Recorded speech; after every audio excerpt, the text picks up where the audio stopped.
Every day, thousands of farmers and laborers make the journey to Ayodhya. They save up crumpled rupee notes, cutting back on daily expenses, just to leave a small piece of their faith in the donation box. Once the doors opened to the public, the sheer volume of those small contributions reached a massive scale. On a typical day, the daily cash influx hit 50 to 60 lakh rupees, and during festivals, that number surged even higher. To protect this wealth, the trust installed a high-tech security apparatus. The infrastructure included a network of 1,600 cameras managed by TCS, layers of private security, and a restricted underground counting room situated 200 meters from the main temple. The State Bank of India was brought in as the official financial partner to legitimize the cash handling and counting process. Despite this fortress-like security, millions in cash, gold, and land vanished. This was a highly coordinated inside job, orchestrated right in front of the cameras. The origin of the Ram Mandir Trust traces back to 2019, when the Supreme Court ordered its creation to manage the temple's construction and finances. However, the government established the trust as an autonomous body.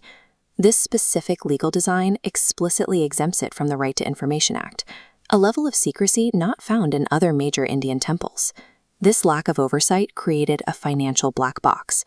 Public money could flow in endlessly, but the public lost any legal right to track where those donations were actually spent. With public oversight removed, the counting room was systematically compromised. The trust bypassed professional hiring standards and pressured the bank into accepting unvetted local staff for high-security roles. Relatives of trust members, personal drivers, and former car mechanics took over the counting operations. They were placed in charge of the cash on meager salaries of 12 to 22,000 rupees a month. These hires began with crude operational methods.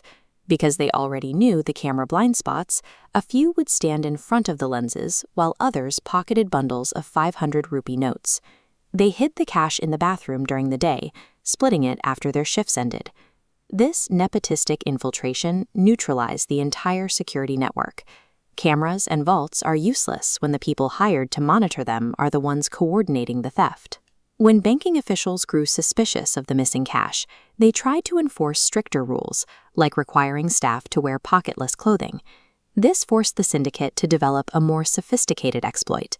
Mixed donations are sorted into neat stacks, officially capped at 100 notes, but thieves secretly overstuffed bundles to 120. Clerks generated false vouchers for 100 notes, allowing couriers to extract the hidden 20 during transit to the bank vault. The operation finally unraveled in May 2026. After months of suspicious activity, bank officials covertly installed hidden cameras that captured the coordinated syndicate at work.